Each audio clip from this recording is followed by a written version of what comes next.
ધર્મલાભ.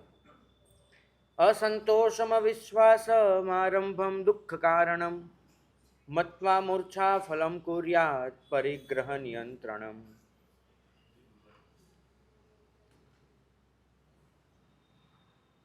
તમારા જેવો કોઈ શ્રાવક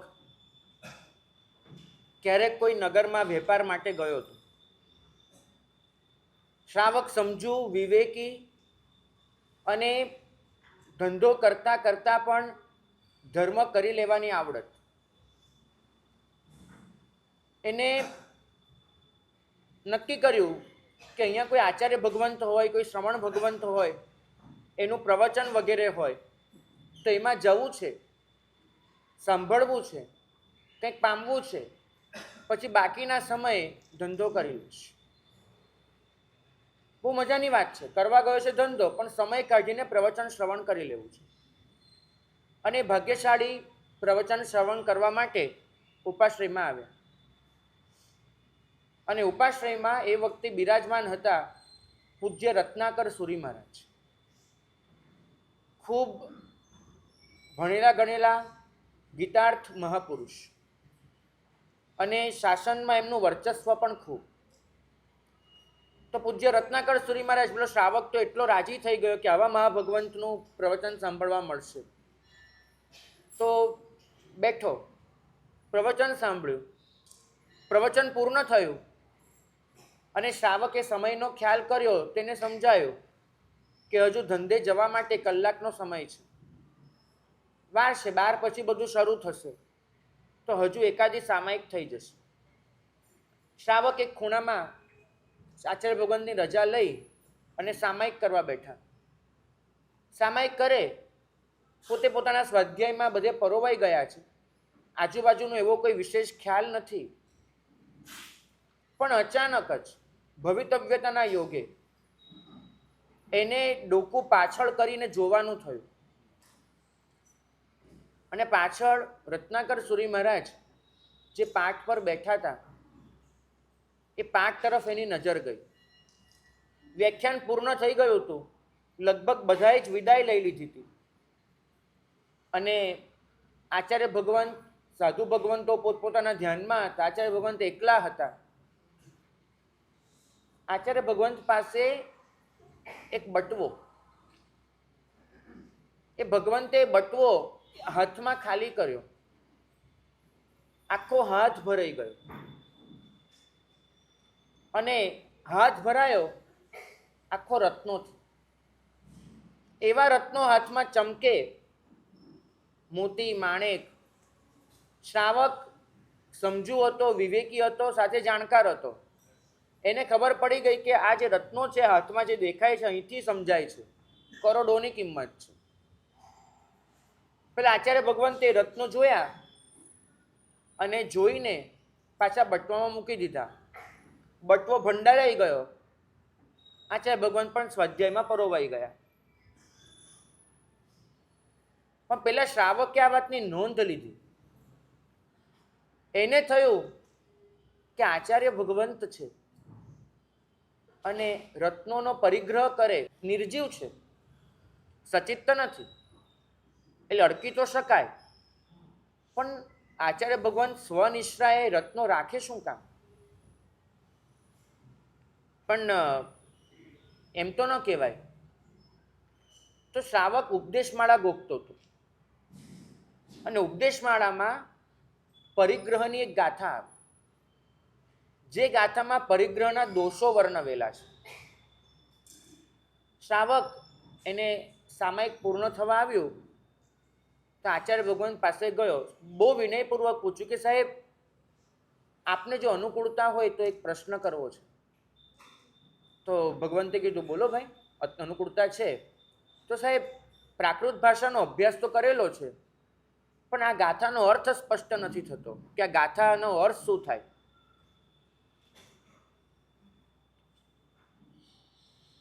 પેલો શ્રાવક એને અર્થ પૂછ્યો.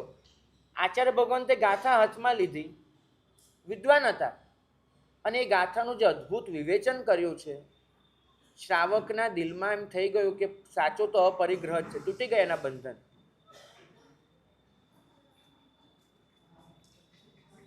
બીજો દિવસ શ્રાવક ફરીથી પ્રવચનમાં ગયો. અદ્ભુત પ્રવચન, અદ્ભુત પદાર્થો. એવી જ રીતે સામાયિક ફરીથી પૂછવા ગયો કે સાહેબ આપે ગાથાનો ગઈકાલે જે અર્થ કયો ને, સમજાયો, બધું થયું, છતાં એમ લાગે છે કાંઈક ખૂટે છે, આમ દિલમાં હજુ ઉતરતો નથી. આપ કંઈક વધુ પ્રકાશ પાડી શકો? ગાથા પેલી જ પરિગ્રહવાળી. આચાર્ય ભગવંતે લીધું. વિદ્વાન એટલા બધા, એ જ ગાથા, એ જ શબ્દો, આજે ગાથાનો બીજો અર્થ કાઢ્યો. પરિગ્રહના ભૂક્કા કાઢી નાખે ને એવો અર્થ હતો, કર્યો. અર્થ પૂર્ણ થયો. શ્રાવકે એકદમ હસતા હસતા કીધું કે સાહેબ આવો પદાર્થ આજ સુધી સાંભળ્યો નથી. સાહેબ આપનો અનંત ઉપકાર કે આપે આટલી સરસ વાત અમારા સુધી પહોંચાડી. અને શ્રાવકનો ધંધો 2 દિવસમાં પતી જવાનો હતો, એને વિદાય લેવાની હતી, પણ એને નક્કી કર્યું કે જ્યાં સુધી ચેપ્ટર ક્લોઝ ન થાય ત્યાં સુધી જવું નથી. પોતે જે ધર્મશાળામાં ઉતર્યો હતો ત્યાં રોકાઈ ગયો.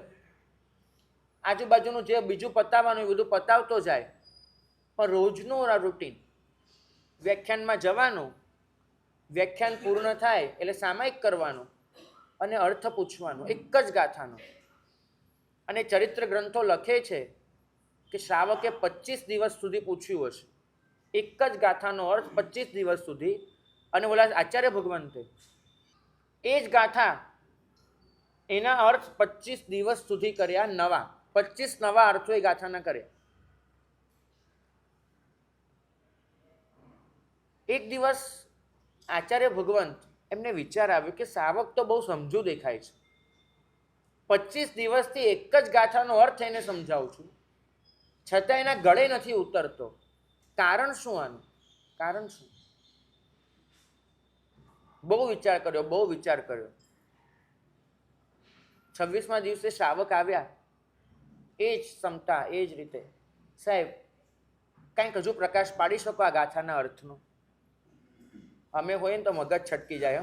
25 દિવસથી એક ગાથા, ભાઈ તું કઈ સમજે કે નહીં? જા ભાઈ. આચાર્ય ભગવંત એટલી જ ક્ષમતા. એમને પેલી ગાથા હાથમાં લીધી.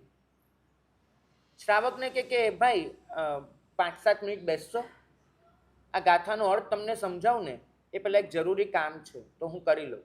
શ્રાવકે કીધું કે ભલે. આચાર્ય ભગવંતે કોઈ ગૃહસ્થ પાસે પાછલા દિવસની સાંજે એક ખરલ યાચેલો હતો. ખરલ એટલે જેમાં વાટી શકાય એવું, નીચે પાત્ર હોય ને ઉપર પથ્થરનો ખાંડણીયો હોય. આચાર્ય ભગવંત એમને ખરલ લીધો, પૂંજીને મૂક્યો. પેલો બટવો હતો, એ બટવો ખોલ્યો, એ રત્નો મોતી બધું ખરલમાં નાખ્યું, પેલો ખાંડણીયો લઈ અને બધું વાટી નાખ્યું. શ્રાવકને કીધું કે શ્રાવક આજે એક કોઈ ખૂણામાં પરછવી આવો ને. અને શ્રાવકને મોકલી અને બધા કરોડોના રત્નો મોતી એ બધું પરછાવી દીધું. શ્રાવક આવ્યો, આચાર્યને કીધું ચલો ભાઈ પેલી ગાથા લાવો, આપણે અર્થ કરીએ. સાહેબ મને અર્થ સમજાઈ ગયો, મને અર્થ સમજાઈ ગયો. આચાર્ય ભગવાન પણ જાણતા હતા. એને કીધું કે ભાઈ પૂર્વાવસ્થામાં મોટો શેઠ હતો, સંપત્તિ ઘણી, દીક્ષા તો લીધી, સંસાર ઓસીરાવી દીધો, પણ મનમાં એક વાત રહી ગઈ કે કદાચ સંયમ જીવનમાં કોઈ કારણ પડ્યું, કદાચ કોઈ જરૂરિયાત ઊભી થઈ અને એવે વખતે કદાચ કોઈકે આપ્યું નહીં આપ્યું કાંઈ બી બન્યું, એક આટલું સાથે હશે ને તો એક સધિયારો રહેશે. નાના મોટા શાસનના કામ આવ્યા, પોતાના કંઈ બી કામ આવ્યા, મારા શિષ્ય પરિવાર કોઈને બી ખપ લાગશે, એટલે હું આટલો એક બટવો સાથે લઈને નીકળ્યો હતો જેમાં આ બધું ભરેલું હતું. ભાગ્યશાળી 25 દિવસની તમારી મહેનત, મને સમજાઈ ગયું કે અપરિગ્રહની વાત એની જ ગળે ઉતરે કે જેને પોતે પરિગ્રહ છોડ્યો હોય. હું નીકળ્યો શાસનના ભરોસે, હું નીકળ્યો શ્રી સંઘના ભરોસે, અને છતાં એવો વિચાર કરું કે કદાચ જરૂર પડી તો શું? તેનો મતલબ એક જ થાય કે પરમ તત્વ પર ભરોસો નહોતો એટલો પરિગ્રહ પર હતો. જો પરમ તત્વ પર ભરોસો હોત તો આ સ્થિતિ જ ન હોત. પરિગ્રહ પર ભરોસો કર્યો માટે આ સ્થિતિ છે. મારા મનમાં એ વાત રહી ગઈ કે કદાચ અરિહંતની કરુણા નહીં સાચવી લે, આ રત્નો મને સાચવી લેશે. મારી ભૂલ હતી. આજે બધું જ વિસર્જન કરું છું. અને આચાર્ય ભગવંત એમને એ શ્રાવકની સામે એ દિવસે રડતા રડતા પોતાની જે કથની ગાય સંસ્કૃતમાં, એ રત્નાકર સૂરી મહારાજના નામથી રત્નાકર પંચવિંશતિકા તરીકે ઓળખાય, જેનો અનુવાદ ગુજરાતીમાં અમારા શ્યામજીભાઈએ કરેલો. અમૃતસુરી દાદાના સગા સંસારી ભાઈ, નેમિસુરી દાદાના શિષ્ય અમૃતસુરી મહારાજ, એમના સગા ભાઈ એ શ્યામજીભાઈ, એને આનો જે અનુવાદ કર્યો એ રત્નાકર 25 તરીકે લગભગ બધાને જ ખ્યાલમાં હશે, બધા ગાતા હશે. બકેશાળી આ વાંચીએ ને ત્યારે સમજાય છે કે પરિગ્રહ આખરે છે શું. પરિગ્રહનો મતલબ એક જ થઈ શકે, બાહ્ય પદાર્થો મને સાચવી લેશે એવો વિશ્વાસ, એનું નામ પરિગ્રહ. અને અપરિગ્રહ એટલે એક જ અર્થ થાય કે પરમ તત્વના શરણે છું, એના 1000 હાથ મારા માથે છે એવો વિશ્વાસ, તે અપરિગ્રહ, બીજું કાંઈ જ નથી. જ્યાં સુધી મારા દિલમાં બાહ્ય પદાર્થો મને સાચવી લેશે એવો ભરોસો પડ્યો છે, અને જ્યાં સુધી બાહ્ય પદાર્થો મને સુખ આપી શકે છે એવું આકર્ષણ પડ્યું છે, આ વિશ્વાસ અને આકર્ષણ એ જ પરિગ્રહ સંજ્ઞા છે. પરિગ્રહ અને પરિગ્રહ સંજ્ઞા વચ્ચેનો ફરક સમજજો. જરૂર વગરની વસ્તુ તમારા પાસે હોય એ પરિગ્રહ છે, પણ બાહ્ય પદાર્થો મને સુખ આપી શકે છે એવું આકર્ષણ અને બાહ્ય પદાર્થો મને સાચવી લેશે એવો વિશ્વાસ, આ પરિગ્રહ સંજ્ઞા છે. પરિગ્રહ છૂટી શકે છે, પરિગ્રહ સંજ્ઞા નથી છૂટતી. આ આકર્ષણ, આ વિશ્વાસ હટતો નથી. અજબ વાત એ છે કે જેટલા દૂર જઈએ છે એટલો જ આ વિશ્વાસ વધતો જાય છે, એટલું જ આ આકર્ષણ વધતું જાય છે. હું આજે નિખાલસતાથી અમારી વાત કરું. અમે નીકળ્યા, બધું છોડીને નીકળ્યા એવું કહેવાય છે, છતાંય અમારી પાછળ કશુંક મૂકતા આવીએ છીએ. કદાચ જરૂર પડી તો એનો વહીવટ કરી શકાશે. પરિગ્રહ સંજ્ઞા નથી ગઈ, પરમ તત્વ પર ભરોસો નથી આવ્યો. મને તો ઘણીવાર એવું થાય કે આ ચક્રવર્તીઓ દીક્ષા લઈને નીકળતા હશે ત્યારે કહેતા હશે કે ભાઈ 32,000 દેશમાંથી એકાદ દેશ મારા નામ પર રવા દે, કદાચ જો જરૂર પડી તો એક ઠાણું બચે આપણા માટે. પ્રાઇવેટ ફ્લેટ, સ્વનિષ્ઠાએ રાખવામાં આવતો પૈસો, કદાચ હું મારી નિષ્ઠાએ ન રાખું તો મારા ભક્તોને ત્યાં રાખું. મારી નિષ્ઠામાં કોઈ પણ અનુષ્ઠાન થાય એમાં એવો ચોક્કસ પ્રયત્ન કરું કે જેને લીધે બાહ્ય પદાર્થો મને થાય, બાહ્ય સ્તરે મારી નામના થાય. ક્યાંય પણ કોઈ શ્રાવક પૈસો ખર્ચે, મારી તો માત્ર પ્રેરણા હોય, છતાંય મારી પ્રેરણાને હું મારું પુણ્ય ગણાવું. પ્રભુની વાત તમારી આગળ રજૂ કરું અને પ્રભાવ મારો છે એવું માનું. પૈસો કોઈ શ્રાવક ખર્ચે જેને હું કમાવા નથી ગયો, જેમાં મારી કોઈ મહેનત નથી, અને છતાંય મને એવી એષણા રહે કે તકતીમાં નામ તો આપણું આવવું જોઈએ કે પ્રેરણા આપણી હતી, એમને એમ ગૃહસ્થના નામની તકતી હોય તો ન ચાલે. તો સમજવું કે આ બધું જ બાહ્ય પદાર્થો મને સુખ આપી શકે છે એ વિશ્વાસ હટ્યો નથી. આખરે આ બધું જ કાર્યોમાં મોટાઈનો ઢોલ પીટાવવો હોય કે વ્યવસ્થાના સૂત્રો હાથમાં રાખવા હોય. હું કોઈ જગ્યાએ જરૂર હોય અને સંઘ સ્થાપું, વ્યવસ્થા તંત્ર ઊભું કરું, પણ પાછું વ્યવસ્થા તંત્રમાં લખાવું કે હવેથી આ સંઘમાં કાંઈ પણ થશે તો મને પૂછીને થશે. તો સમજવું કે સંઘનો હોય કે કોઈ પણ ક્ષેત્રનો હોય, આખરે તો એ પરિગ્રહ થયો. અપરિગ્રહ તો એક જ વસ્તુ શીખવાડે છે કે તમે નિર્ગ્રંથ હો. ભાગ્યશાળી હું લખાવું નહીં ને સંઘ લખે એ વસ્તુ એ મને ક્યારે પણ ખુશી આપે નહીં, એ જરૂરી છે. આખરે તો એ કેવલ જ્ઞાની જ જાણે કે મને ખુશી મળી કે નહીં. પણ જ્યારે આ બધી ઈચ્છાઓ જાગે છે ને, ત્યારે શું થાય છે કે નાની નાની વાત એમાં ક્લેશ થાય, એ બધું બહુ નાનો મુદ્દો છે. મહત્વની વાત એ છે પરિગ્રહ છૂટ્યા પછી પણ પરિગ્રહ સંજ્ઞા નથી તૂટી. આ બહુ મહત્વની વસ્તુ હોય છે. જ્યાં સુધી મારો ભરોસો અખંડિત છે કે આ વસ્તુ મને બચાવી લેશે, ત્યાં સુધી સમજવું કે મારી સંજ્ઞા ગઈ નથી. મને અંદરથી એક બીક લાગે છે કે કાલે મારી ઉંમર થઈ ગઈ અને મને રહેવા માટે કોઈ સ્થાન ન મળ્યું તો શું, માટે હું પ્રાઇવેટ ફ્લેટ રાખું છું. તેનો મતલબ તો પછી મારું ઘર શું ખોટું હતું કે મારે ઘર છોડવું પડ્યું? જો મારે ફ્લેટ મારે નિશ્ચય રાખવાનો જ હોય તો ઘર ક્યાં ખોટું હતું? એ તો મા બાપે આપેલું જ હતું. સમજજો કે હા બિલકુલ.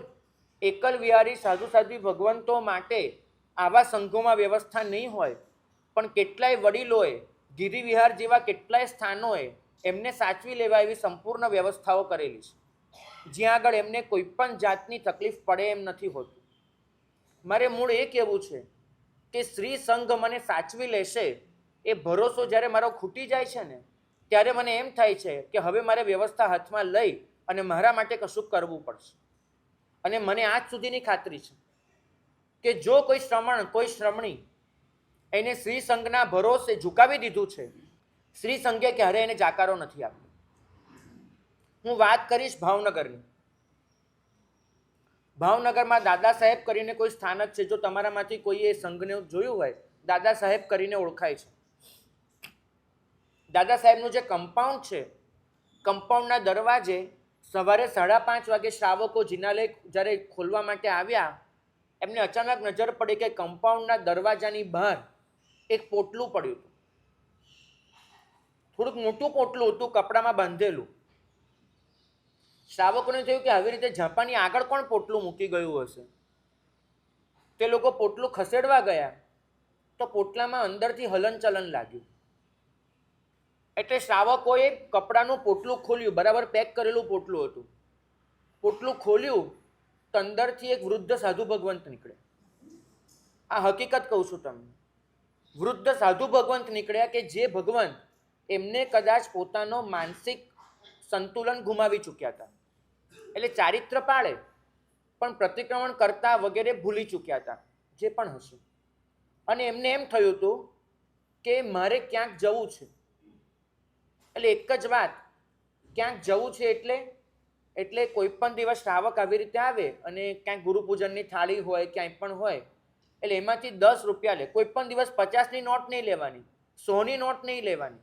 લેવાની તો કઈ નોટ લેવાની? 10ની. કારણ કે એ જ્યારે દીક્ષા લીધી હશે ને ત્યારે 10 રૂપિયામાં ક્યાંક જવાતું હશે. 10 રૂપિયાની નોટ લઈ અને કોઈ પણ બસમાં બેસી જવાનું. કોઈ પણ બસનું પાટિયું નહીં વાંચવાનું. અને બસમાં બેસી 10 રૂપિયા આપી અને કંડક્ટરને કહેવાનું કે પાલિતાણા લઈ જા. આ એક જ વાત. હવે કદાચ જે ગ્રુપ સાથે હશે, હું ઓળખું છું એ ગ્રુપને, સ્વાભાવિક રીતે એનું નામ નથી લેવું, એ ગ્રુપના મહાત્માઓ આ મહાત્માની આ પ્રવૃત્તિથી કંટાળી ગયા હશે. તે પોટલું બાંધીને અહીંયા મોકલી આપ્યું. આપણે ગમે તે વિચારીએ, તમારા પ્રશ્નનો જવાબ દઉં છું. શ્રાવકોએ મહાત્માને અંદર લીધા. આવા મોટો ઉપાશ્રય એના એક ખૂણામાં સ્પેશિયલ એ મહાત્મા માટે કેબિન કરાવી. સવાર સાંજ શ્રાવકો, માફ કરજો તમને નવાઈ લાગશે, લગભગ સાધુનો વેશ દેખાય એવા વસ્ત્રો પહેરીને આવે ઉપાશ્રયમાં અને મહાત્માને પ્રતિક્રમણ કરાવે, જેથી મહાત્માને એમ લાગે કે મેં સાધુના હાથે પ્રતિક્રમણ કર્યું. કાયમ તો ત્યાં કંઈ સાધુ ભગવંત હોય નહીં દાદા સાહેબમાં. એટલે અમારા જેવા સાધુ જાય તો શ્રાવકો વિનંતી કરવા આવે કે સાહેબ જો આપની સામાચારીમાં બેઠતું હોય તો આપ જે ગોચરી લાવો એમાંથી મહાત્માને ગોચરી વપરાવજો. વપરાવાનું કામ એ લોકો કરે, કેમ કે મહાત્માને વપરાવાની એક ટેકનિક હતી. અમે તો વપરાવી જ ન શકીએ, પણ ગોચરી અમે લઈ આવીએ. અને ધારો કે અમે નથી, તો શ્રાવકો અમારા જેવું જ કરે. થોડાક કપડાં પહેરવાના, પણ થોડુંક જુદું, દાંડો લે, પાત્રા લે અને મહાત્માની સાથે જાય. મહાત્મા ન આવે તો કોઈને બોલાવીને મહાત્માની સામે વહોરે, ધર્મલાભ આપે. અને ધર્મલાભ કેવો શ્રાવકો સમજે, પણ એમને મને કહ્યું, મને કે મહાત્માના સંસ્કારો ટકે કે આપણે ધર્મલાભથી ગોચરી વહોરાય એ જતું ન રહે. એટલે સાહેબ અમે કપટ સાધુપણું કરીએ છીએ. એ રીતે એમનું પરિલેહન કરી આપે, એમને ગોચરી વપરાવે, એમને પાણી કરાવે. અને લગભગ ભાવનગરના સંઘે, દાદા સાહેબના સંઘે એમની 7 થી 8 વર્ષ આ રીતે વયાવચ કરી હશે અને સમાધિ મૃત્યુ સુધી પહોંચાડે. ઓછામાં ઓછું એ 7 થી 8 વર્ષના ગાળામાં 10 થી 12 વખત એ સાધુ ભગવાન બસમાં બેસીને પાલિતાણા જતા રહ્યા હશે. શ્રાવકોને ખબર પડે કે મહાત્મા પાલિતાણા બાજુ એટલે ગયા છે, એટલે એક જ ખબર હોય કે પાલિતાણા. એટલે શ્રાવકો સ્કૂટર, ગાડી કંઈ પણ લઈ, ભાવનગરથી પાલિતાણા 55 કિલોમીટર જેવું થાય, તો ગાડી લઈને પાછળ જાય અને એક એક બસ ઊભી રખાવે. બસમાં ચડે અને જુએ કે મહાત્મા દેખાય છે. જો મહાત્મા દેખાય તો એની સહેજ પણ કશું ન થાય, ન હોવા ન કશું. એ મહાત્માને બહુ સાચવીને કામડી ઓઢાડી દે, ટેકો દઈ અને બહાર લઈ આવે, પાછા સાચવી અને ભાવનગર મોકલી આવે. આ સ્થિતિ ભાગ્યશાળી. 7 થી 8 વર્ષ સુધી જે સંઘ સાચવી શકે છે. ભરતભાઈ, કાલે મને કાંઈ થશે તો સંઘ મને નથી ના પાડવાનો છે?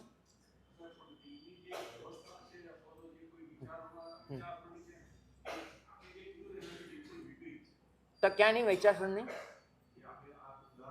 હા, બિલકુલ. તો આપણે એવા શ્રાવકોનું નિર્માણ કરવું પડશે. એનો વિકલ્પ એ નથી કે સાધુ સાધ્વી પોતાની પ્રાઇવેટ વ્યવસ્થા કરતા થાય.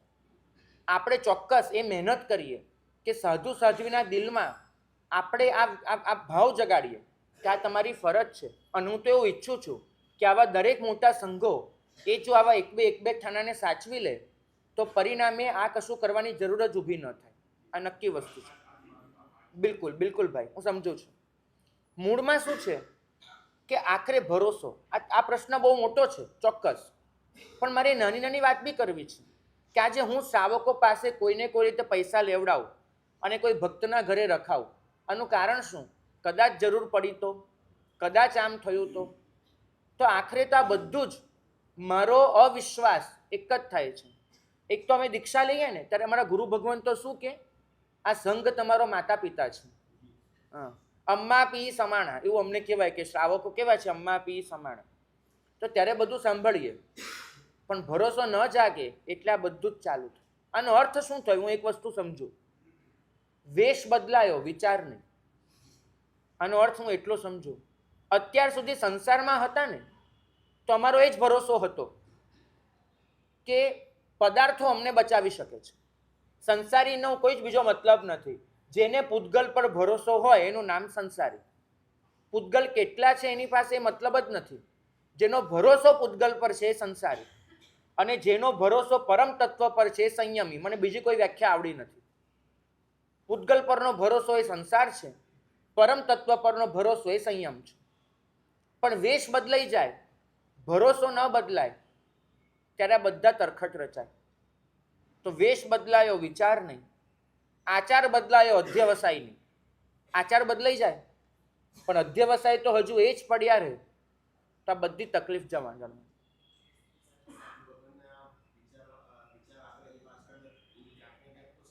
બિલકુલ. આપણે બધાએ સાથે મળીને આ પરિસ્થિતિને બદલવાની છે. ભૂલ શ્રાવકોની પણ છે, ભૂલ અમારી પણ છે, પણ આપણે બંને આ વસ્તુ બદલવાની છે. અને મૂળ ત્યારે બદલાશે જ્યારે તમે અમારી ચિંતા કરતા થાવ વ્યવસ્થિત રીતે અને અમે પરમ તત્વ પર ભરોસો મૂકતા થઈએ.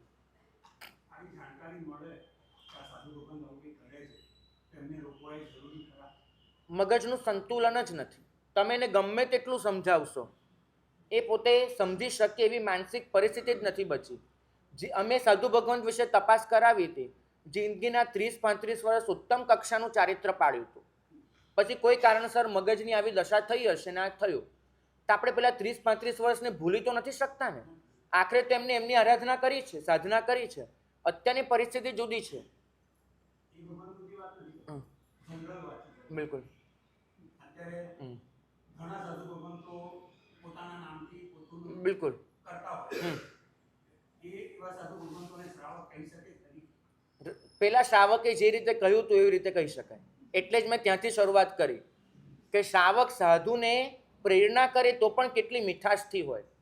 બરાબર છે.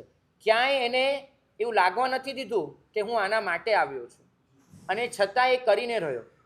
તમારી તાકાત છે 2 દી ધંધા માટે ગયો અને 25 દિવસ રોકાઈ જાઓ, આ સમજજો. શ્રાવકે એક વખત જો કરવું હોય તો પછી આરપારની લડી લેવા તૈયાર રહેવું પડશે ને એમાં ક્યાંય પોતાનો વિવેક, પોતાનો વિનય નહીં ચૂકાય. આટલું ધ્યાન રાખવું પડશે. હા, બિલકુલ નહીં. બિલકુલ બિલકુલ સાચી વાત છે પરેશભાઈ. પણ હું વિચારું કે ઉમરા પહેલ કર. ચલો, ભાગ્યશાળી.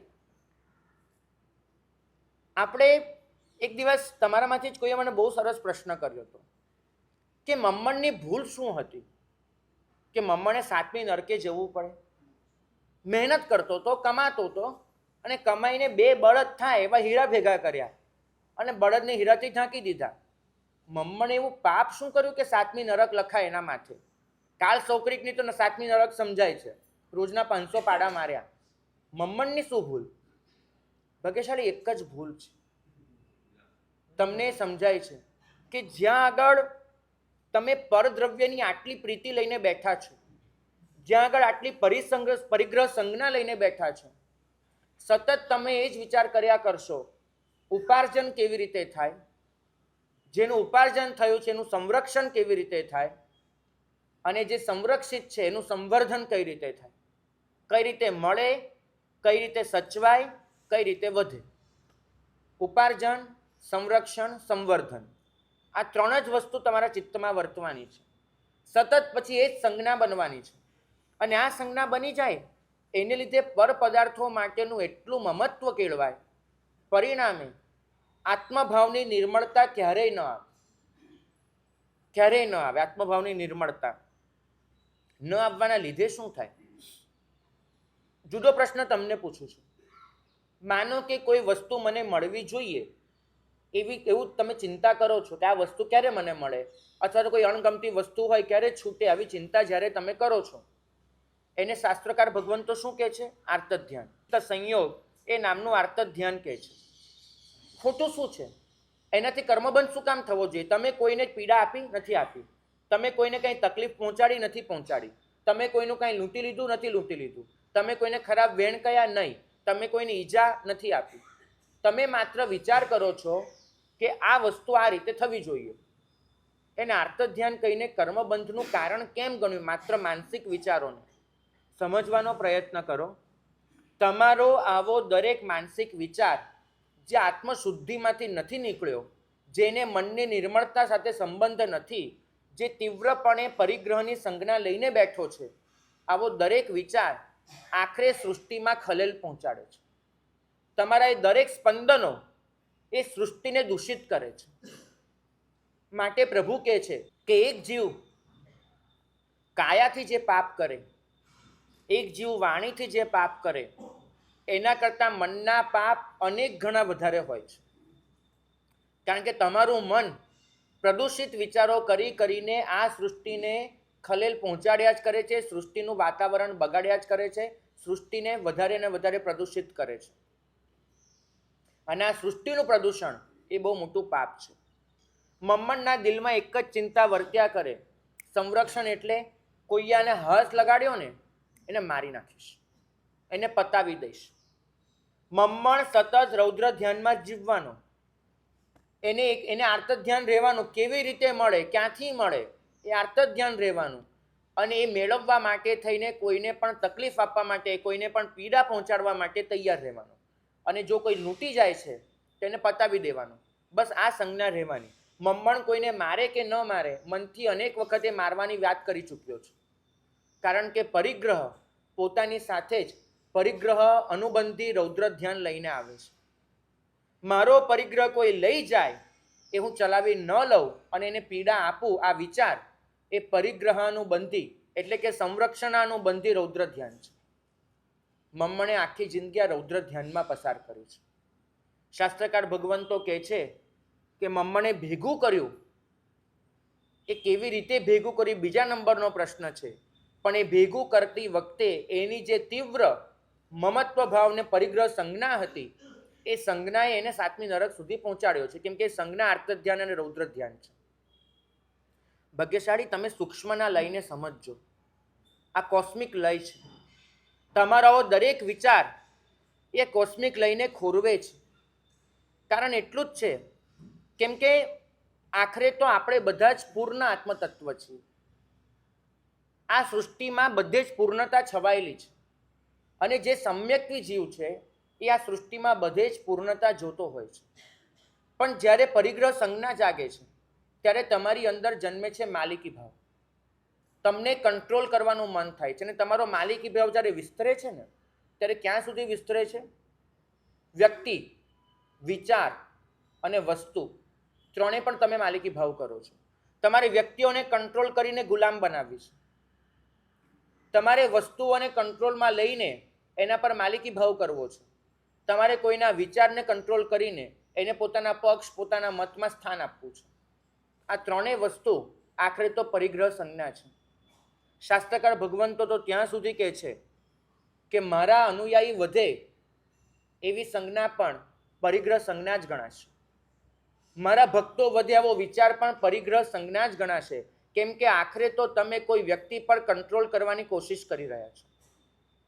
સાધુ કોઈ આવે એને પ્રેરણાને ઉપદેશ ચોક્કસ આપે, સાધુને કોઈ ગુરુ તરીકે સ્વીકારે તો સાધુ એને માર્ગદર્શન આપવાની જવાબદારી ચોક્કસ લે.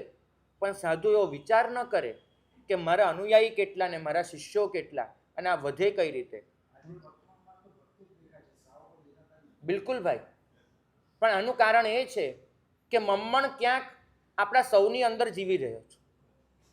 મમ્મણે ક્યાંક ને ક્યાંક આપણા સૌની અંદર આસન જમાવી દીધું છે.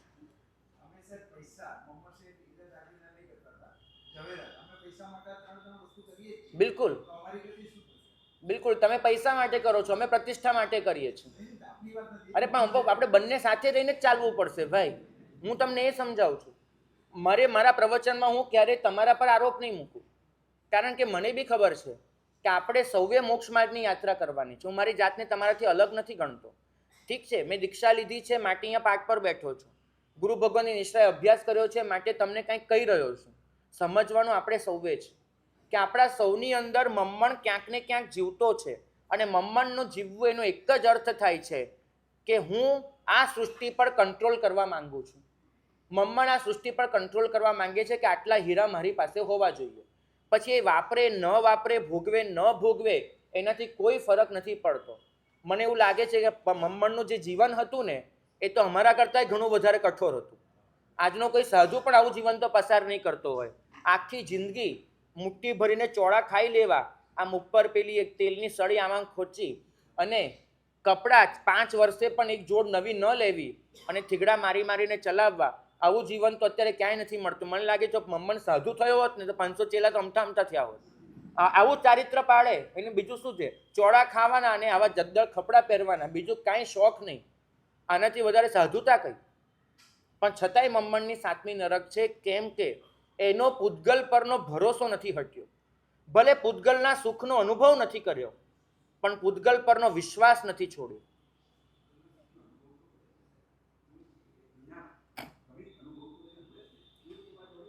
એને કોઈ સીધું સુખ ભોગવ્યું નથી જેવું તમે સુખ ભોગવો. સારા ઘરમાં રહેવું, સારા કપડાં પહેરવા, સારી જગ્યાએ જવું આવવું, સારા પદાર્થો વાપરવા, આવું કોઈ સુખ એને ભોગવ્યું નથી. બિલકુલ બિલકુલ. એટલે માન્યતાના ઘરમાં એનો જે વિશ્વાસ પડ્યો છે એને 7મી નરકે લઈ ગયો છે. સીધી રીતે સુખના અનુભવ સિવાય પણ, ભોગ સિવાય પણ, 5 ઇન્દ્રિયોને કોઈ ભોગ એને વિશેષ આપ્યા નથી તો પણ માનસિક જે એને પ્રતાડના કરી છે, જે વિશ્વાસ મૂક્યો છે એને લઈ ગયો છે. ભાગ્યશાળી વિચાર કરજો કે જો મારી અંદર ઉદ્ગલ પરનો વિશ્વાસ પડ્યો છે તો મારી અંદર મમ્મણ જીવે છે. દુનિયામાં મારા મગજમાં તો છે દાખીનાનું નથી. કેવી રીતે અમારે એનો રસ્તો કેમ કાઢવો? ભાગ્યશાળી સ્વયં હરિભદ્ર સુરી મહારાજે કહ્યું છે કે પોતાની આવકના 25% એ શ્રાવકે ભવિષ્યની નિધિ તરીકે સંચિત કરવા જોઈએ. બરાબર? સ્વયં હરિભદ્ર સુરી મહારાજે કહ્યું છે.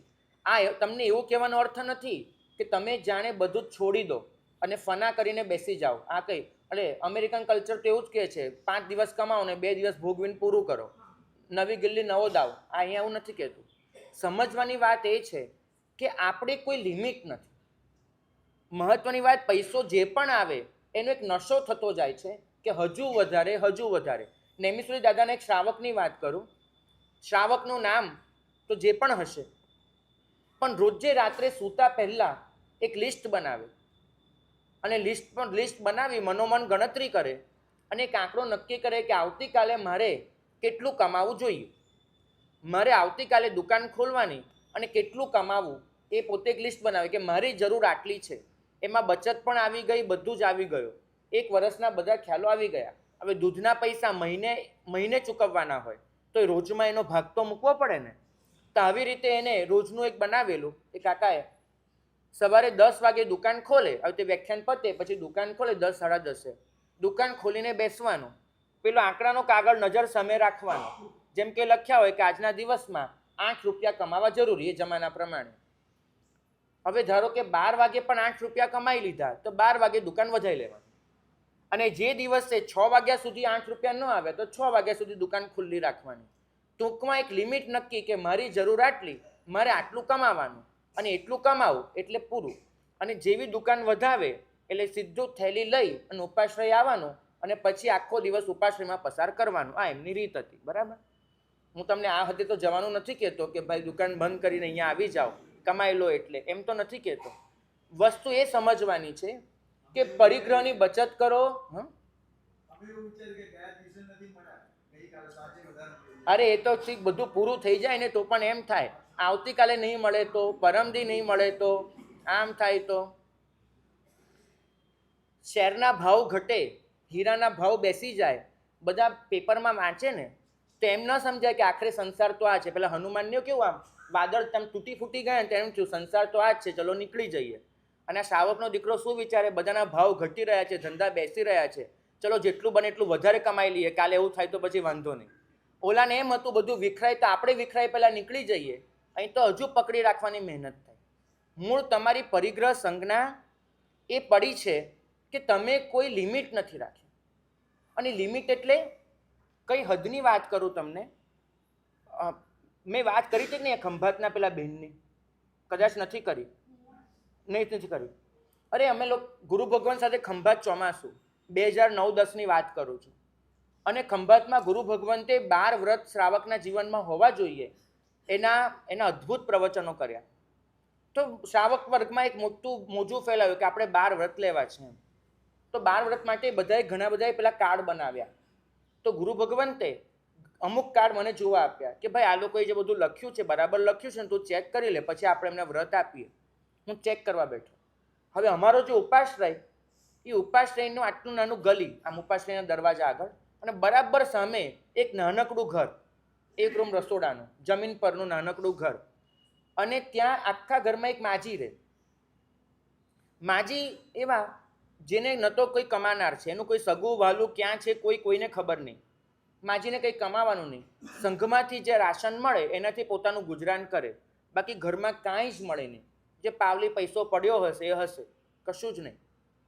એ 80 વર્ષ જેવી લગભગ ઉંમર. હવે માજીએ 12 વ્રત લેવા નક્કી કર્યા. એનું કાર્ડ વાંચતો હતો. પરિગ્રહ પેલું અંતર્ગત આવે ને, ધન ધાન્ય વાસ્તુ રૂપિયા સુવર્ણ, એમાં સુવર્ણના ખાનામાં લખ્યું હતું 20 કિલો સોનું. 20 કિલો એટલે મને ખરેખર આંચકો લાગ્યો. મેં તો 20 કિલો સોનું. તો માજીને ઘરે ગયો, સામે જ હતું, અને માજીને જઈને પૂછ્યું, મેં તો માડી તમારી પાસે કદાચ 20 ગ્રામ પણ નહીં હોય, બરાબર, તો 20 કિલો સોનુની મર્યાદા 80 વર્ષની ઉંમરે 20 કિલો સોનું. મેં તો માડી આનું કારણ શું? મને કે મહારાજ કદાચ આ ઘર કોઈક લે, ખોદકામ કરે, નીચેથી ચરું નીકળ્યો તો મારે શું કરવાનું, એટલે મેં લખી રાખ્યું છે. તમે વિચાર કરો, માણસની એષણા 80 વર્ષે પણ 20 કિલો સોનું સુધી પહોંચી રહી છે, હજુ ઓછી નથી થતી. કદાચ તમારા બધાની પરિગ્રહ સંજ્ઞાની મર્યાદા તપાસજો, એવી મર્યાદા રાખી હશે તમે લોકોએ, કદાચ સારું છે, ટાટા અંબાણી કોઈક એવી જ મર્યાદા રાખી હશે તમે લોકોએ. પરિગ્રહ સંજ્ઞા તૂટતી નથી, ભરોસો ખૂટતો નથી. હું એમ નથી કહેતો બધું ફના કરીને નીકળી જાઓ, પણ એટલું ચોક્કસ કહું છું કે ભરોસો પૂતગલને બદલે પરમ તત્વ પર રાખો. પરિગ્રહની બહુ માર્મિક વ્યાખ્યા જ્ઞાનસારમાં થઈ છે.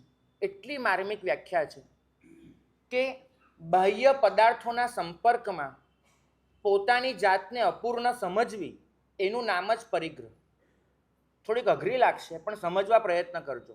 બાહ્ય પદાર્થોના સંપર્કમાં પોતાની જાતને અપૂર્ણ સમજવી અને આત્મદ્રવ્યના સંપર્કમાં પોતાની જાતને પૂર્ણ સમજવી એનું નામ અપરિગ્રહ. પરિગ્રહનો અર્થ એક જ થશે કે એનું નામ અપરિગ્રહ, કે બાહ્ય પદાર્થો એ મને ક્યારે પૂર્ણતા નથી આપવાના અને એના પરનો ભરોસો ક્યારે તૂટી જશે એ નક્કી નથી. તમે એક એક પ્રત્યેક બુદ્ધનું જીવન જુઓ, એક એક પ્રત્યેક બુદ્ધનું. હરેકને જે બોધ થયો છે ને એ પૂતગલ પાસેથી થયો છે, બરાબર. દરેક પ્રત્યેક બુદ્ધને કોઈ વાછરડું એ નબળું પડ્યું, કોઈક મેઘધનુષ વિલાઈ ગયું, કોઈક વાદળા વિખરાઈ ગયા, કોઈક ડાળી કરમાઈ ગઈ, કોઈક ઘરેણા અથડાતા હતા એમાંથી એક થઈ ગયું તો અવાજ બંધ થઈ ગયો, ક્યાંક કોઈ ઇન્દ્રધ્વજ રોપાયો તો બહુ શોભાયમાન હતો, અચાનક એની શોભા જતી રહી. કેવા કેવા નિમિત્તો છે, બધા જ પૌદ્ગલિક નિમિત્તો છે. પણ એ પૂતગલ સાપેક્ષ એ લોકોએ સમજી લીધું છે કે જો પૂતગલ આવી રીતે સડી શકે છે, બગડી શકે છે, તૂટી શકે છે, ફૂટી શકે છે, છૂટી શકે છે, વિખરાઈ શકે છે, વિલાઈ શકે છે, વિનાશ પામી શકે છે, તો હું જે પૂતગલ પર ભરોસો કરું છું એની સાથે પણ આ થઈ શકે છે. માટે મારે પૂતગલના ભરોસે નથી રહેવું. અને નીકળી ગયા. આ નીકળી જવું એ પ્રત્યેક બુદ્ધતા છે. પૂતગલને જોઈને પૂતગલ પરનો ભરોસો છોડી દેવો એ જ પ્રત્યેક બુદ્ધતા છે. તમે તમારી જાતને જુઓ, એમાંનું કયું નિમિત્ત એવું છે જે તમને નથી મળ્યું? ભાગ્યશાળી ક્યારે મેઘધનુષ જોયું છે? બરાબર. મેઘધનુષ વિખરાતું જોયું છે? વિખરાઈ જતું હશે. વાદળા તમારી નજર સામે વિલાઈ ગયા હશે. નજર સામે કેટલાય લોકોને ઘરડા થતા, મૃત્યુ પામતા, બધું જ કરતા જોયા. મને કહો કે પ્રત્યેક બુદ્ધને મળ્યા હતા એમાંનું કયું નિમિત્ત તમને નથી મળ્યું અને છતાંય જાગ્યા નથી? કારણ શું છે? કારણ એક જ છે કે હજુ એ ભરોસો પડ્યો છે કે પૂતગલ મને બચાવશે. આ ભરોસો પડ્યો છે. તમારી હાલત તો એવી છે, રસ્તે ચાલતા હો અને ગળથોલિયું ખાવ ને તો પગ પર ટકવાની મહેનત નથી કરતા, આમ કશુંક પકડી લેવાની મહેનત કરો છો. હજુ જાત પરનો ભરોસો નથી આવ્યો. ગળથોલિયું ખાઈને પોતાના પગ પર ટકી જવાની મહેનત નથી હોતી, કશુંક પકડી લેવાની મહેનત હોય છે. કેમ કે મગજમાં એ ફિટ બેસી ગયું છે કે બચાવશે તો પૂતગલ મને બચાવશે. આ ભરોસાને તોડી નાખવું, આ ભરોસાને છોડી દેવો અને સ્વભરોસે આવી જવું, એનું જ નામ અપરિગ્રહ છે. તમારી પાસે 3 વસ્તુ હતી, એક જાત, એક જગત અને એક જગન્નાથ. 3 વસ્તુ છે. જગન્નાથને પરમ તત્વ કહે છે, જગતને દુનિયા કહે છે, જાત એટલે તમારું આત્મદ્રવ્ય છે. તમારી પાસે ભરોસો મૂકવાના 2 સાધન હતા. કાં તો જાત પર ભરોસો કરો અને સ્વયં મહાવીર બની જાઓ, કાં તો જગન્નાથ પર ભરોસો કરો ને એના માર્ગે ચાલીને મહાવીર બની જાઓ. પણ તમે તો જાત પર બી ભરોસો ન કરી શક્યા, જગન્નાથ પર પણ ન કરી શક્યા અને ભરોસો કરવા ગયા જગત પર.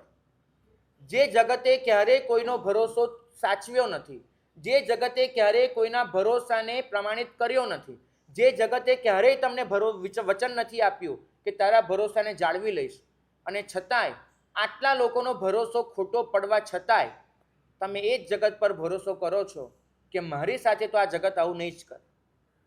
તમે ઠગાવ છો, તમે વંચિત થાવ છો, તમે છેતરાઓ છો અને છતાંય વારંવાર એ જ કરો છો.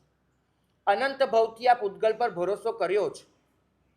મને ક્યારેય પ્રશ્ન નથી કે તમારી પાસે 1 લાખ છે, 1 કરોડ છે કે 1 અબજ છે. હું એની સાથે નિસ્બત રાખતો જ નથી કે તમારી પાસે પરિગ્રહ કેટલો છે. મારું પ્રવચન તમારી પરિગ્રહ સંજ્ઞા તોડવા પર છે.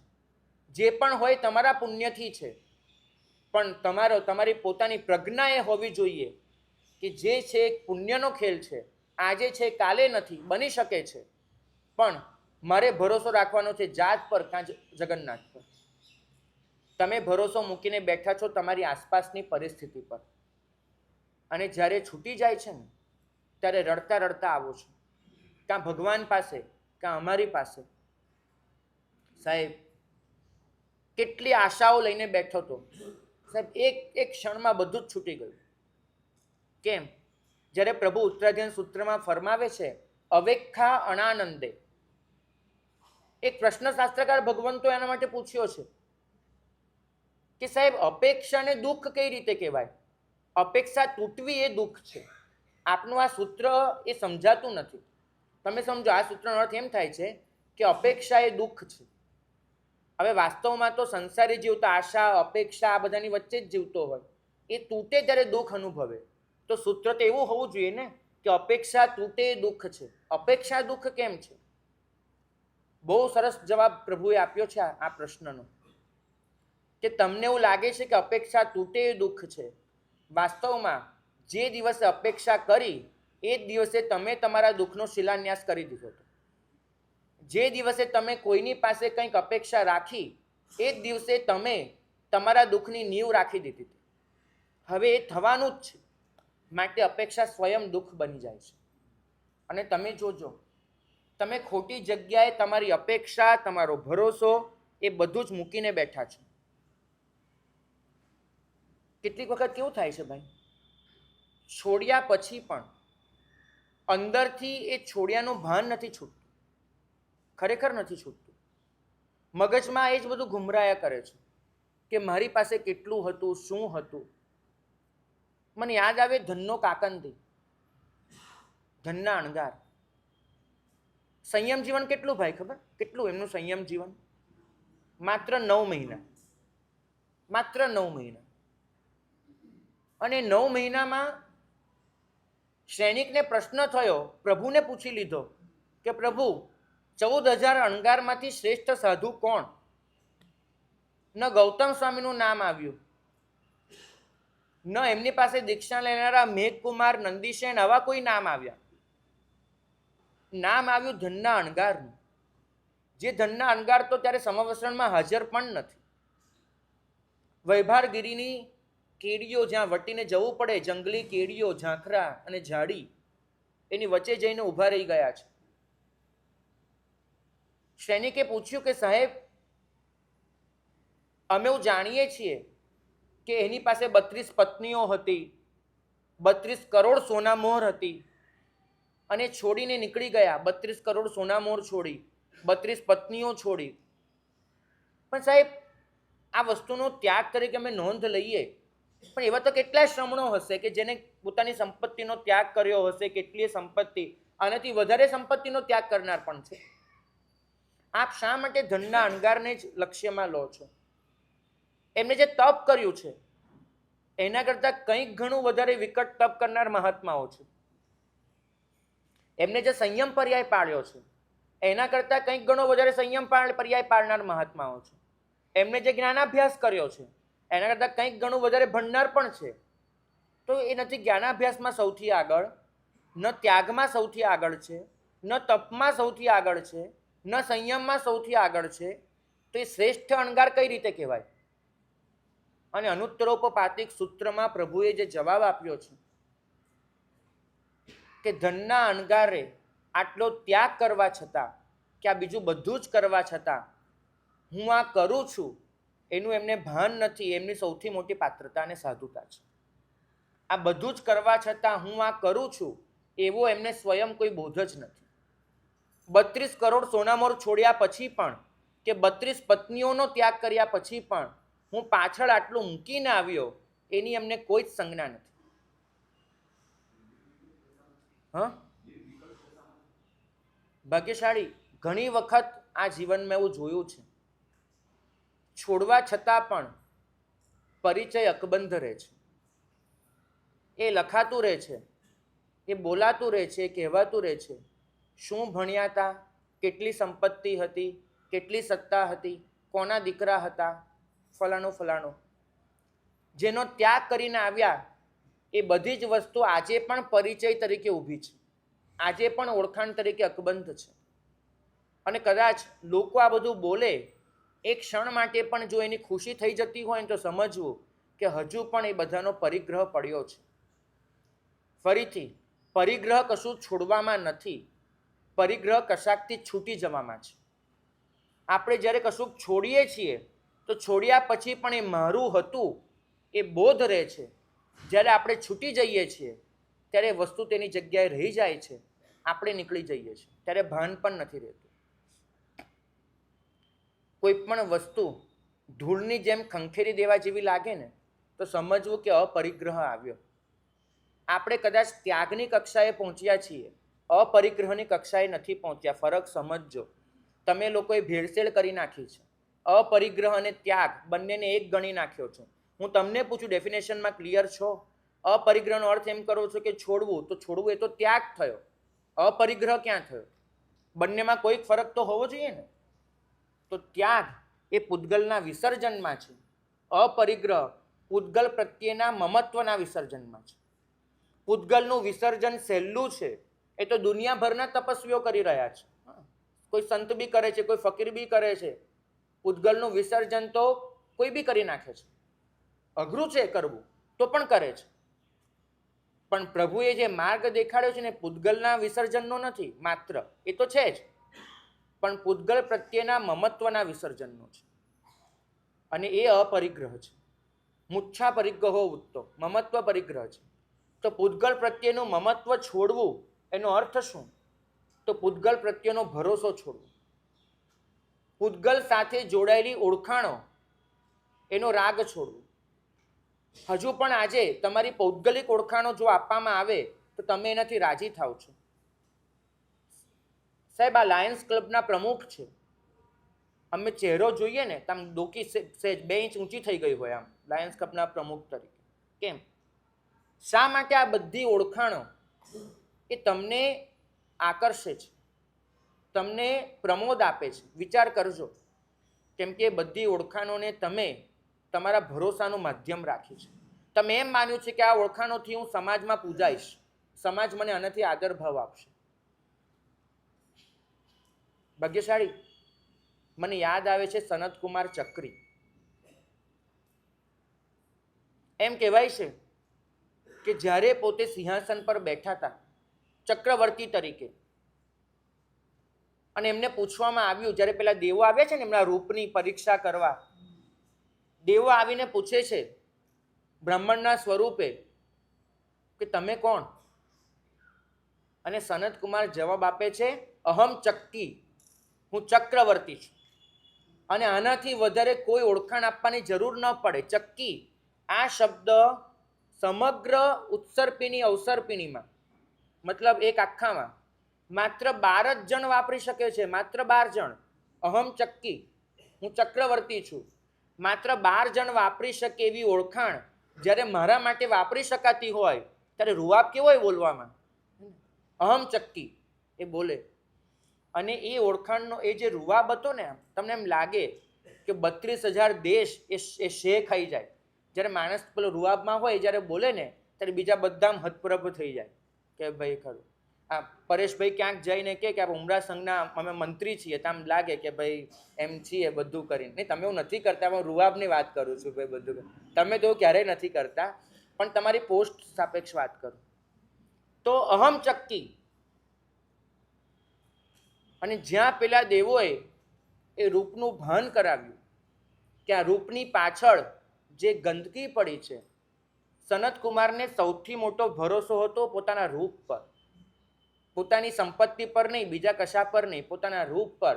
કે દેવોને પણ મજબૂર કરે અહીંયા આવવા માટે, દેવો પણ જેની નોંધ લે એવું રૂપ લઈને હું બેઠો છું. અને સનતકુમાર ચક્રવર્તી એનો જે રૂપ પરનો ભરોસો હતો ખતમ થયો, પૂતગલ પરનો ભરોસો તૂટ્યો. ટ્રીટમેન્ટ નથી કરાવ્યું. દવા દારૂ ચાકરી, વૈદ્યોની તો ફોજ હોય ને, ચક્રવર્તીને ક્યાં ખોટ હોય? કશું જ નહીં. કોઈને પૂછ્યું નથી, કશું જ કર્યું નથી. સીધા સિંહાસન પરથી ઉતરી ગયા, ચાલવા માંડ્યું. ઉપરનું વસ્ત્ર ફગાવી દીધું, નીચેનો વસ્ત્ર જે કછોટો હતો કછોટો ખોલીને ચોલપટ્ટાની જેમ કરી લીધો. જે સાધનો ઉપલબ્ધ થયા લઈ લીધા, નીકળી ગયા શ્રમણ વેશમાં. એ વખતે તો રંગીન વસ્ત્રો પહેરાતા હતા સનત કુમારના વખતમાં. એટલે દેવોએ ફરીવાર પૂછ્યું, તમે કોણ?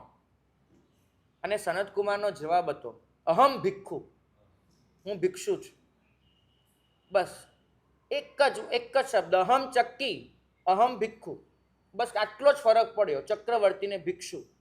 શાસ્ત્રકાર ભગવંતો કહે છે કે અહમ ચક્કી બોલતી વખતે જે રૂઆબ હતો એના કરતાં અહમ ભિક્ષુ બોલતી વખતે જે મગરૂરી હતી ને એની આગળ અહમ ચક્કી તો બહુ નબળું લાગ્યું, નબળું પુરવાર થયું. કશું જ નથી. ગઈ ક્ષણ સુધી 6 ખંડનો માલિક છે, આ ક્ષણે પોતાની જાતનો પણ માલિક નથી, વિસર્જન કરી દીધું છે, અને છતાંય મગરૂરી વધી ગઈ છે. અહમ ભિક્ષુ, હું ભિક્ષુ છું. મારી એક જ ઈચ્છા છે, પરિગ્રહથી કદાચ તમે અહમ ચક્કીની મગરૂરી સુધી પહોંચી શકશો. એનાથી વધારે મનુષ્ય માટે પરિગ્રહ કરવો શક્ય નથી. પરિગ્રહની પરાકાષ્ઠા એ મનુષ્ય ભવમાં તમે અહમ ચક્કી સુધી પહોંચી શકો છો, પણ પરમ તત્વના ભરોસાની પરાકાષ્ઠાએ તમે પહોંચી શકો છો અહમ ભિક્ષુ, હું ભિક્ષુ છું. બીજી કોઈ જ ઓળખાણ એના માટે જરૂરી નથી પડતી. બધી જ ઓળખાણેથી નીચે ઉતરે છે. તમારા સૌની આંખમાં મારે આ અપરિગ્રહની આ મગરૂરી જોવી છે.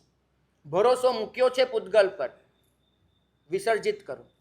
પૂતગલ ભલે રહેતા, ભરોસો તોડી નાખો. વસ્તુઓ ભલે રહેતી, મમત્વ છોડી નાખો. વસ્તુઓ છોડવાની વાત નથી કરતો, તમે છૂટી જાઓ એની વાત કરું છું. અને કદાચ તમને કોઈ પૂછે કે તમે કોણ છો, તમે એક મગરૂરીમાં જવાબ આપો, અહમ સાવગો, હું શ્રાવક છું. બસ તમારી આ મગરૂરી આગળ દુનિયાની બધી જ ઓળખાણો એ નબળી પુરવાર થાય, એ જ મંગલ કામના.